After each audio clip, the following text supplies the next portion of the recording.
Buenas noches a todos. Muchas gracias por el honor y el privilegio de impartir este curso. Siento una gran responsabilidad en parte porque pues todo lo que busca transmitir este tema, este libro, pues la verdad es que no es sencillo, no es fácil. Pero bueno, Dios mediante, a través de la guía del Espíritu, sé que será para mucha bendición para muchos de ustedes, será de mucha bendición para muchos de ustedes. Y yo creo que este tema es uno de los temas que más necesidad tiene hoy en día la iglesia. Bueno, yo como evangélico puedo hablar al menos de mi denominación, la iglesia evangélica, sobre todo la latinoamericana y norteamericana.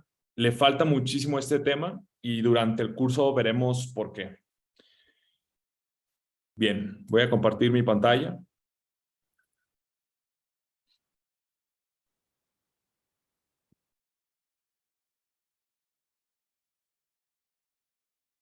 Bueno, como mencioné, este libro tomará como base el libro de Verdad Total de Nancy Pearcey. Honestamente, adquiéranlo en físico.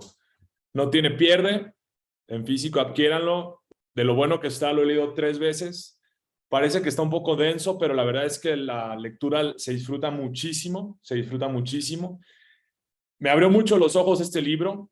Me arrepiento de no haberlo leído antes de mi carrera, que estudié psicología, porque pues me hubiera ayudado para muchas cosas. De hecho, no sé si saben que yo durante la carrera me hice ateo y digo, fue mediante la apologética y la cosmovisión que pude recuperar mi fe. Claro, principalmente el Espíritu Santo. A veces nosotros perdemos la vista de Dios, pero Él nunca nos pierde de vista. Y bueno, voy a empezar con algunos versículos que quiero que tomemos como referencia en gran parte de lo que vamos a estar viendo. Segundo, bien.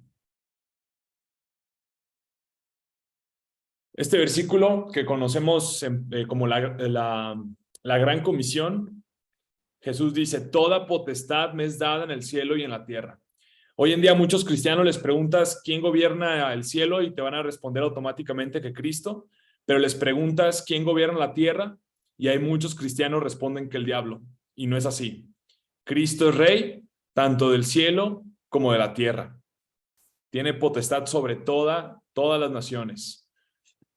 Otro versículo: Jehová dijo a mi Señor: siéntate a mi diestra hasta que ponga a tus enemigos por estrado de tus pies. Otro versículo que lo conecta: Cristo está gobernando a la diestra de Dios y Él poco a poco está sometiendo a sus enemigos.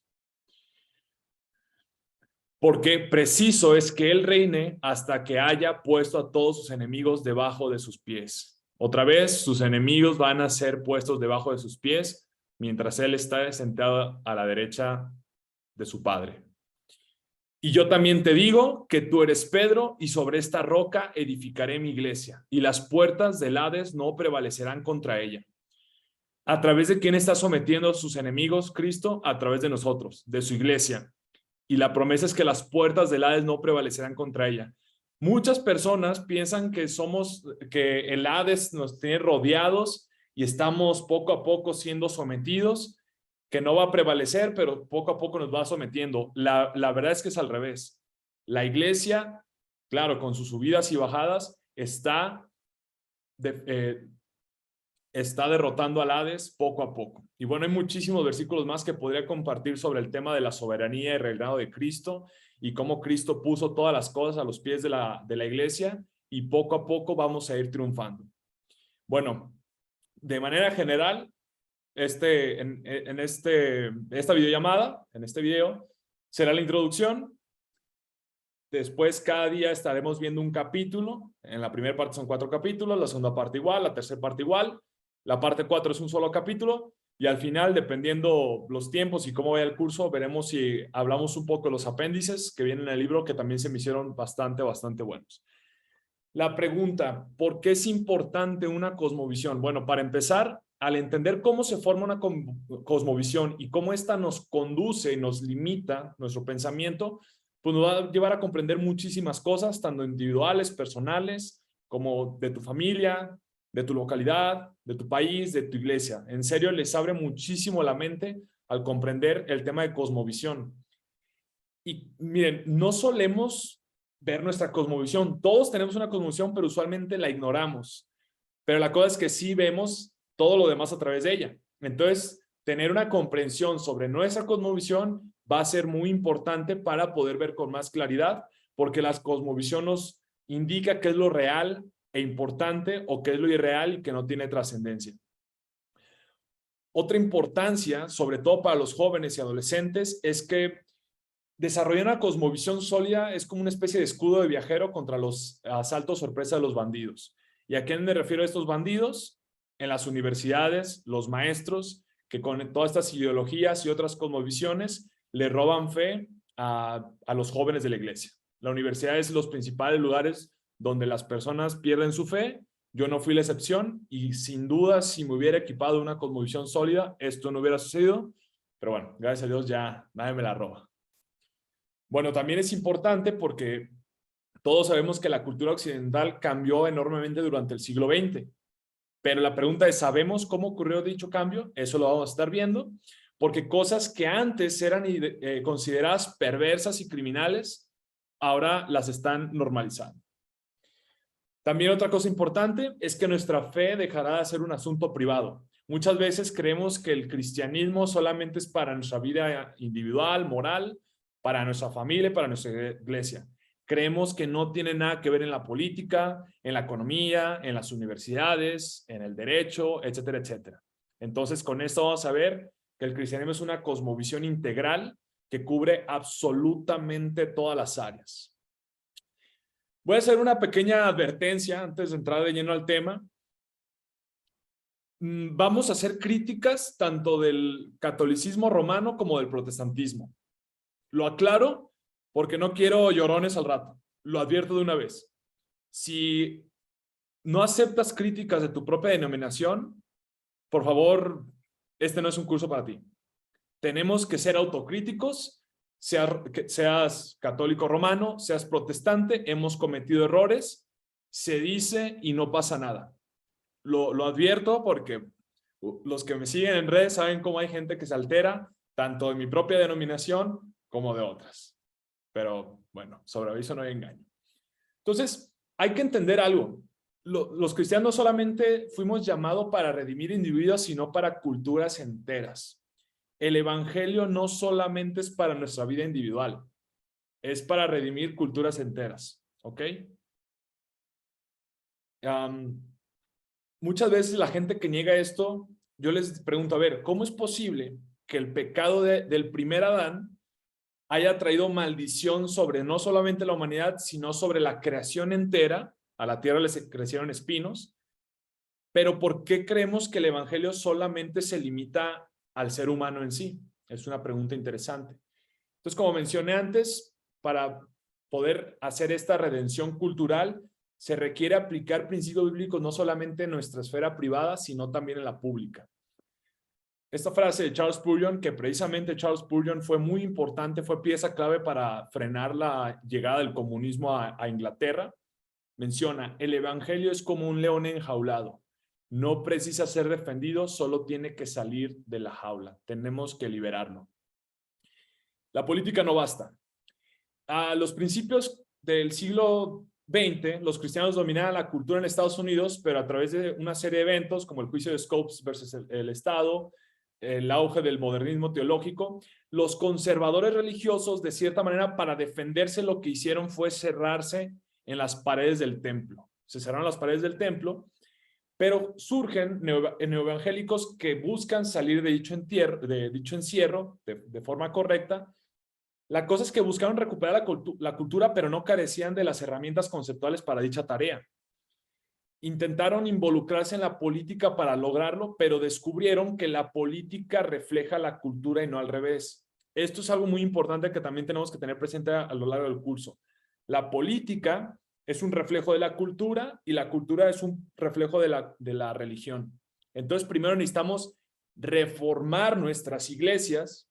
Una manera de ver cómo está tu iglesia, a mí una de mis maneras favoritas para ver cómo está la condición de la iglesia es ver su librería.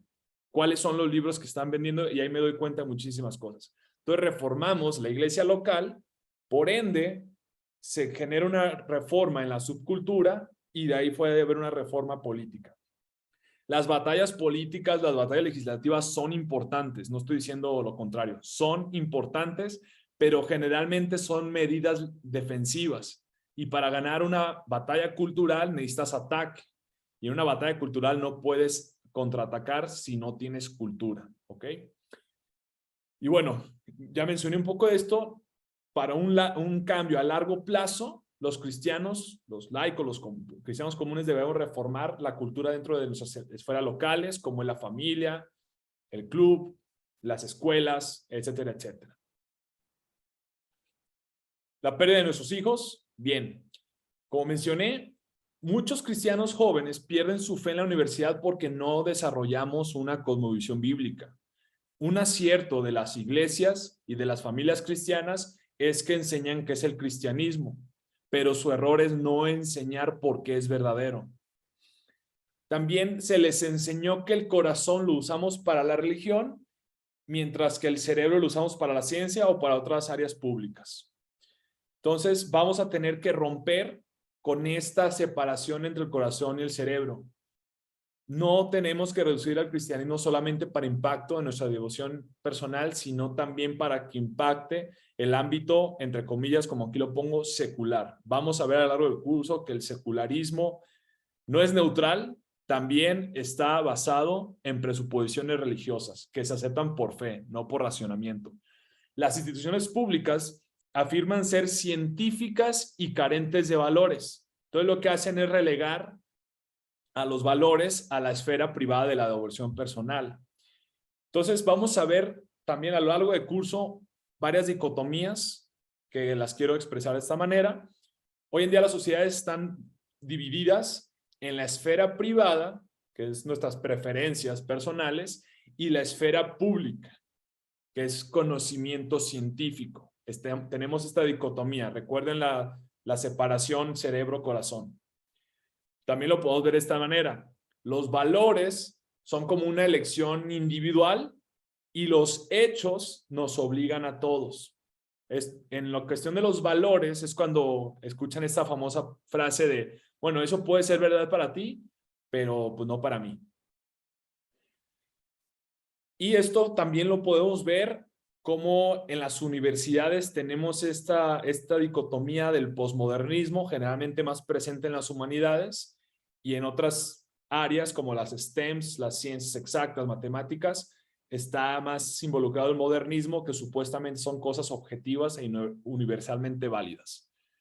Entonces, lo que hacen los secularistas, que en vez de atacar a nuestra fe de forma frontal, lo que hacen es, no, tú puedes tener tu religión, pero quédatela en tu esfera privada, para tu devoción personal. Eso no es verdadero y falso, eso es una preferencia personal y ya. Entonces, para lograr que el cristianismo sí sea este león liberado de su jaula, necesitamos romper esta barrera, tenemos que romper esta dicotomía. Y tenemos que recuperar una concepción holística de la verdad, es decir, una concepción integral de la verdad para que el evangelio pueda ser una fuerza redentora en todas las esferas de la vida, tanto privada como públicas, de gobierno, de mercado, de deportes, de cultura, de todo. Ahora vamos a entrar ya más que es una cosmovisión. Bueno, reitero, el cristianismo es una cosmovisión íntegra, está completa, habla de toda la verdad, de todos los aspectos de la realidad. Una cosmovisión, incluyendo el cristianismo, es un mapa mental que te indica cómo navegar por el mundo eficazmente. Nos ayuda a responder preguntas de quiénes somos, de dónde venimos, qué sentido tiene la vida. Y ojo, una cosmovisión no es lo mismo que una filosofía formal, no es lo mismo que teología. Hay gente muy letrada en teología y que no tiene idea de qué es una cosmovisión. Y menciono que no es una filosofía formal porque de así serlo solamente los filósofos letrados tendrían una cosmovisión, pero la verdad es que absolutamente todos, la persona que me digas, tiene una cosmovisión, tiene un mapa en su cabeza que le informa cómo funciona el mundo y cómo debe vivir en él. Albert Walters, que también recomiendo mucho su libro, llamado Una creación recuperada, que es de cosmovisión cristiana. Menciona, por naturaleza somos seres racionales y responsables, por lo cual sentimos que necesitamos algún credo para vivir, algún mapa para trazar la ruta a seguir. Absolutamente todos tenemos una cosmovisión. También es importante entender que cada cosmovisión tiene una concepción sobre la naturaleza humana. Esto a lo largo del curso también va a ser muy importante porque miren, ahorita lo voy a tocar un poco más adelante. Las personas que no son cristianas o dicen no creer en Dios, en realidad no son ateas. Lo que hacen es quitan a Dios del trono y colocan alguna otra cosa en su lugar. Quitan al Dios del trono y toman algún otro aspecto de la creación, como menciona Romanos 1, y lo ponen en el lugar de Dios. Pero ¿qué sucede? Como dicen que el agua no puede ir por encima de su fuente, tienen que redefinir al ser humano a imagen y semejanza de ese Dios sustituto que pusieron. Por eso vamos a ver por qué hoy en día, con todos esos temas del aborto, de la eutanasia, proliferan hoy en día, precisamente por la cosmovisión subyacente que domina a Occidente. Por ejemplo, si yo no creo en Dios y creo que la realidad última es la materia, es decir, venimos todos de la materia, materialismo, bueno, redefino al ser humano como pura materia. Entonces ya ahí perdemos la dignidad del ser humano. No voy a tocar mucho esto, no me quiero meter mucho de lleno en esto porque lo veremos más a profundidad en capítulos siguientes. Menciono, cada mapa tiene una concepción sobre la naturaleza humana. Algunos ejemplos, un marxista menciona que la conducta humana está determinada por circunstancias económicas. Algunos sabemos sobre esta famosa lucha de clases y cómo esto determinó el devenir histórico.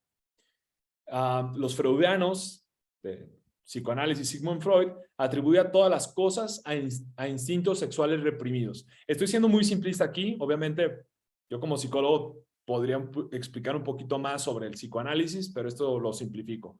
Un conductista, también es el conductismo, también una teoría psicológica, sobre todo propagada por Skinner, considera a los humanos mecanismos estímulo-respuesta. Un conductista de cepa dura te niega que el ser humano es libre, sino que somos simplemente mecanismos estímulo-respuesta. Solamente respondemos al ambiente. Pero el cristianismo también tiene una concepción de la naturaleza humana. Nos muestra que el factor determinante no son las causas económicas, no son instintos sexuales reprimidos, no estímulo-respuesta, sino que el factor determinante de cada cosa que hacemos es la creencia fundamental o el compromiso religioso.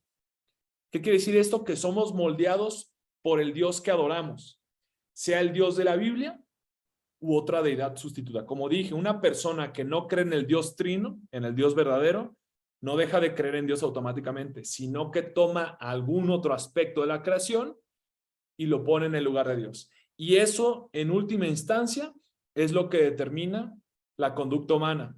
Por eso, ¿cuál es el primer mandamiento? Habla sobre esto, sobre la idolatría. No tener otros dioses, porque todos los demás mandamientos son consecuencia de a quién estás adorando. Cosmovisión viene de una palabra en alemán, no hablo alemán, así que no voy a caer en ridículo de intentar pronunciarlo, pero está compuesta de la palabra mundo y mirar. La cosmovisión, en términos sencillos, es la manera que vemos el mundo.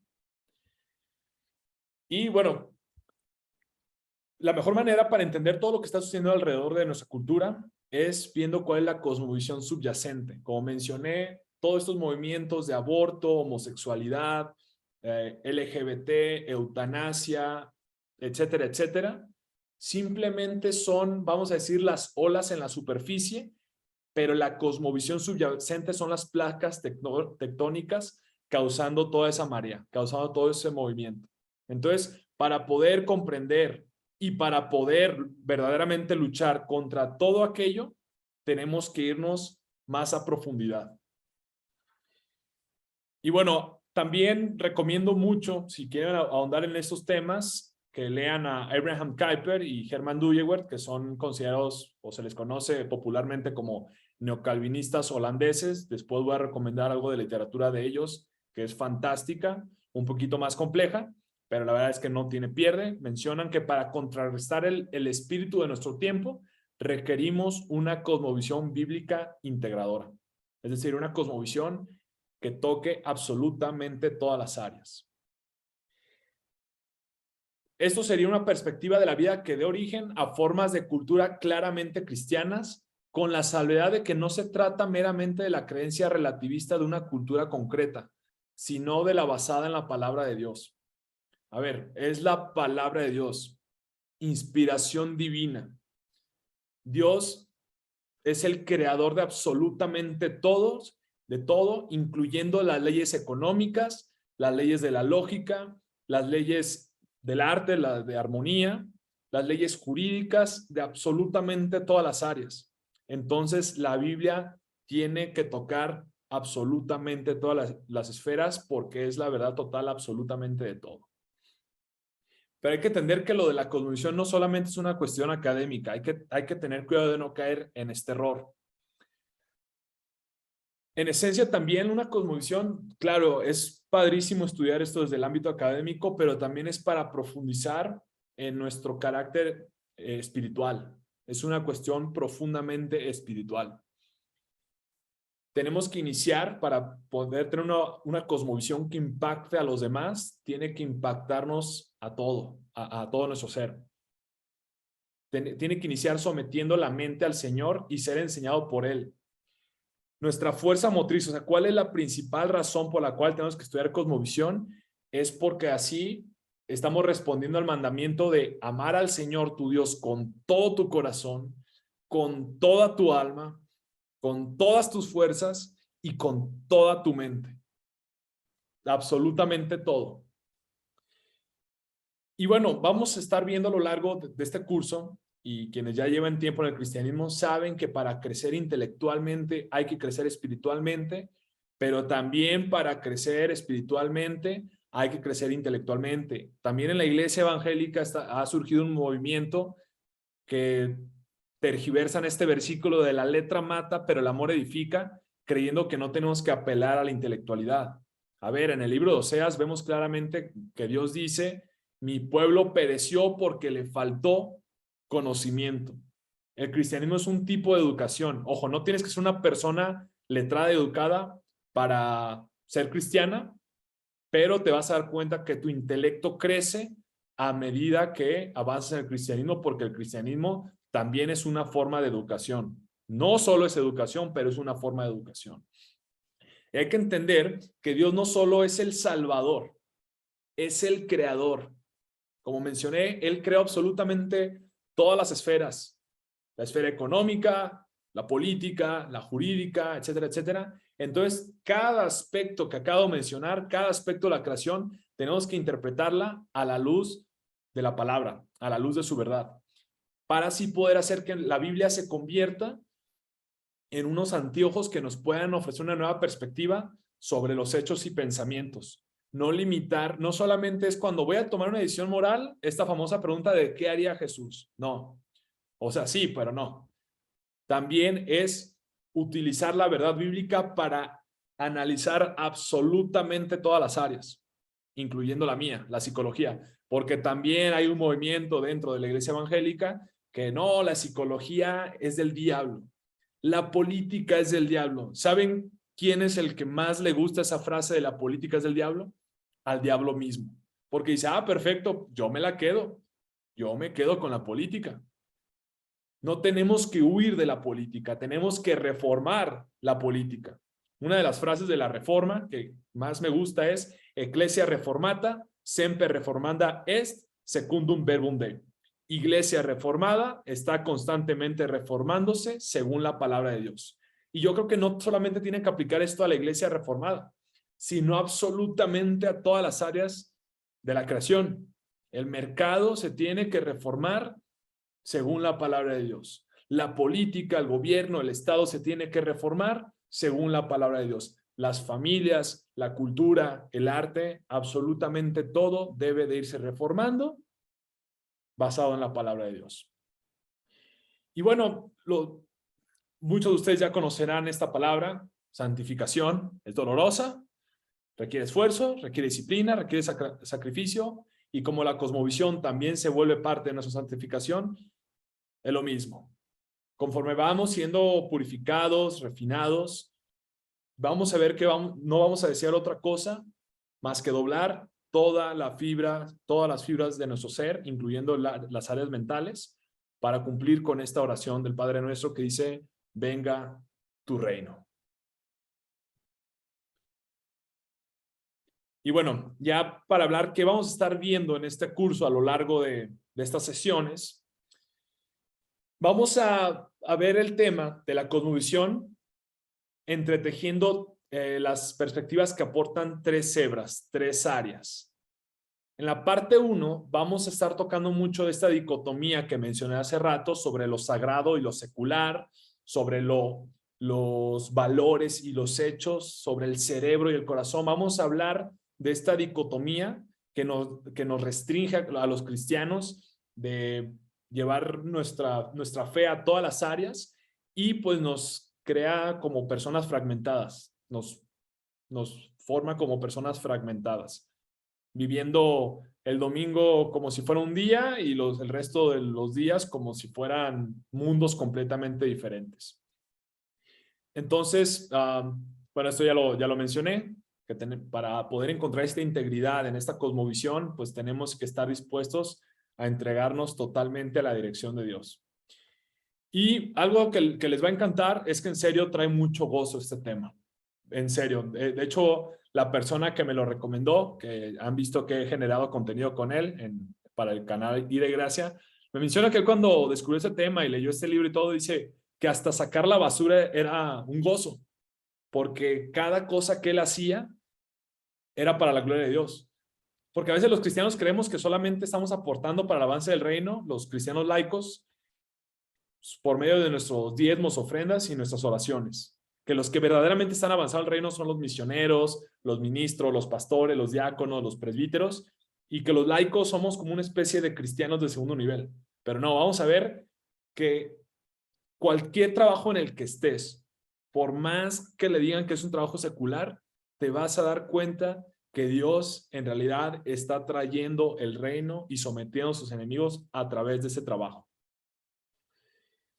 Y bueno, vamos a ver también, esto es bien importante, una herramienta para poder, conocer nuestra cosmovisión, pero también para poder enfrentarnos a las otras. Toda filosofía e ideología, grábense esto, toda filosofía e ideología debe responder a las mismas preguntas fundamentales. Primer pregunta, creación. ¿Cómo comenzó todo? ¿De dónde venimos? Segundo, caída. ¿Qué salió mal en el camino? O sea, ¿por qué sufrimos? ¿Por qué injusticia? ¿Qué se torció? Y tercer lugar, redención. ¿Cómo podemos corregir el camino? ¿Qué se puede hacer al respecto? ¿Cómo arreglamos el mundo? Creación, caída, redención. Si lo quieren más fácil, cambien redención por corrección para que quede las tres que inician con C. Creación, caída, redención. Vamos a ver que toda ideología, al meterla a estas tres preguntas, todas caen, excepto el cristianismo. Entonces les menciono, vamos a poder, con esta triada de preguntas, vamos a poder analizar las demás cosmovisiones no bíblicas y vamos a ver cuáles son sus fallos. La segunda parte nos vamos a centrar en la creación, porque es el punto de arranque de toda cosmovisión. Cuando logremos responder la pregunta sobre la creación, de dónde venimos, ya lo demás lo tenemos, vamos a decir, de manera más automática o más fácil, por así decirlo. Entonces, en la segunda parte del libro nos vamos a centrar en este tema. Hoy en día, en Occidente, el mito que domina el tema de la creación es el evolucionismo de Darwin. Y miren, no importa en el campo que estés, tenemos que iniciar con una crítica del darwinismo, tanto en su pretensión científica como su implicación respecto a la cosmovisión. Nos vamos a dar cuenta que ha sido de los mayores engaños, pero como ha sido una mentira repetida tantas veces desde que estamos en el kinder, creemos que ya es verdad. No nos atrevemos a cuestionarlos porque no nos van a tachar de antiacadémicos, de retrógradas, pero vamos a ver que no tiene nada de científico.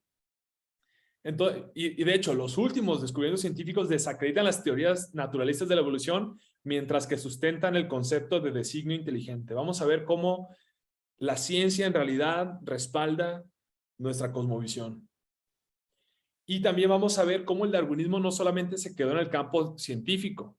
O sea, lo que ellos buscan, que nosotros restringamos nuestra religión a una esfera, el darwinismo no lo hizo. Supuestamente iba a empezar como una teoría científica ya, que nomás se iba a quedar en la academia, pero vamos a ver que no sucedió eso, que se propagó como un cáncer por todas las instituciones sociales y legales, y vamos a ver los efectos devastadores que tiene. Y vamos a entender muchas de las cosas que están sucediendo hoy en día, gracias a entender cómo el darwinismo se filtró como la humedad por todos lados. En la tercera parte, también es una parte que me encantó, vamos a hacer un recorrido histórico para ver por qué los evangélicos, y aquí también voy a incluir a los católicos romanos, no contamos con una sólida tradición en cosmovisión. Vamos a ver cuáles fueron los errores a lo largo tanto en Occidente y de la iglesia en general, para ver por qué no tenemos una sólida cosmovisión. Y a través de este recorrido histórico también vamos a ver por qué esta dicotomía sagrado-secular está tan impregnada en nosotros. Vamos a ver también a través de este recorrido histórico las barreras contraproducentes que no nos permiten tener un pensamiento comprensivo y una visión completa del mundo, y cómo poder romper con estas barreras. Y la cuarta parte, pues es una cuestión más práctica. Sí es más corta, pero es más práctica porque no nos va a servir de mucho ser unos expertos en cosmovisión si no impacta en lo práctico, si no impacta en nuestro caminar diario. Entonces vamos a ver que, lo vamos a reiterar, el núcleo para estudiar cosmovisión es poder aplicarlo. Y bueno, en esa cuarta parte también vamos a ver que la unión con Cristo en su muerte y resurrección es el único camino que guía la santificación del corazón y de la mente para conformar a su semejanza. No hay que separar la cosmovisión de nuestra vida devocional, por así decirlo. No es un ámbito meramente académico, lo voy a estar reiterando constantemente. Ya para terminar, voy a terminar con esta frase. No, de Abraham Kuyper: no hay un centímetro cuadrado en todo el dominio de nuestra existencia humana sobre el cual Cristo, quien es soberano sobre todas las cosas, no clame, me pertenece. Cristo reina absolutamente todo. Que claro, ¿todavía tiene enemigos rebeldes? Sí, pero él sigue siendo el rey. Entonces, de cierta manera, el evangelio no es una invitación, es un mandato. Arrepiéntanse. Arrepiéntanse, esto no es una democracia. Cristo no está de, oigan, por favor, miren, acépteme como rey. No, él ya es rey. Esto no es una democracia. Esto es una monarquía, conquistada con sangre, conquistada en la cruz. Y lentamente, poco a poco, a través de la iglesia, a través de nosotros, Cristo irá estableciendo su dominio que no tendrá fin.